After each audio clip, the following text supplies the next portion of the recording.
impossible! How could you? So, what do you think about your meticulous network now, Zaki? How did you say it? It's only natural for a traveling mercenary like me to be out of the loop. I'm guessing your informant told you that I'm just an incompetent merc with no real fighting skills, correct? I mean, that is what I said after all. And of course you would believe everything he reported.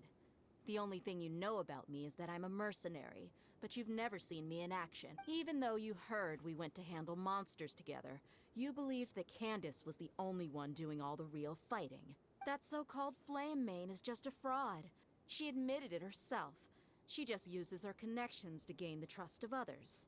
That's what you thought, right? You lied in the village because you figured that we'd have people watching you. And you were stupid enough to fall for it. I figured as much the first time we drank together.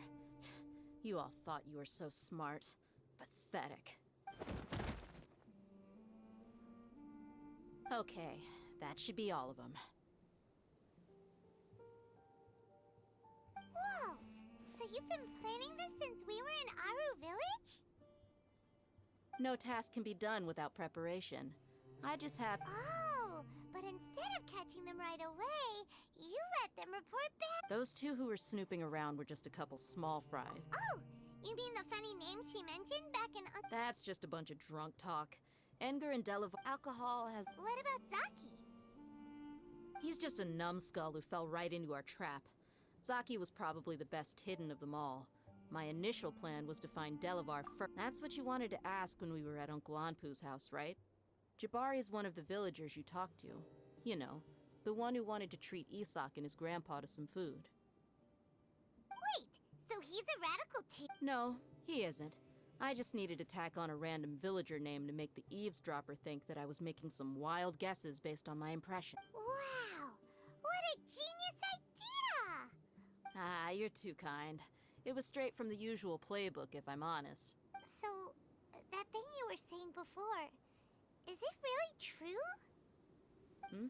About what? About how mercenaries only care... Does that bother you? What makes you so sure? Dehya, do you dislike the Dendro Archon like the other desert folk? You two are pretty sharp. No, I don't have anything against the Dendro Archon. I've heard a lot of nice things about the Lesser Lord from Dunyarzad. Dunyarzad's just an ordinary person. There's no way a god would be so involved in the law. I've begun to realize that the sages are behind everything that's happened recently. The radicals' blind belief in King Deshret, making the Dendro Archon out to be an enemy. But I see through it all. And Dehya. Anyway, looks like we're done with business here. Traveler, lend me a hand. Let's tie him up and bring him to the village.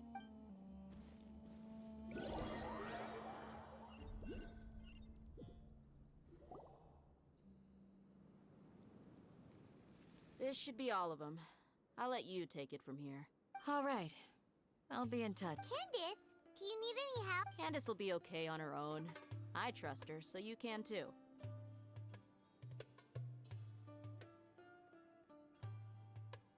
She's been guarding Aru Village for quite some time now. While I'm questioning them, why don't you pass some time by exploring the area? I'll meet you back here tomorrow morning, Traveler. As for these idiots, let's just hope they live to see another day.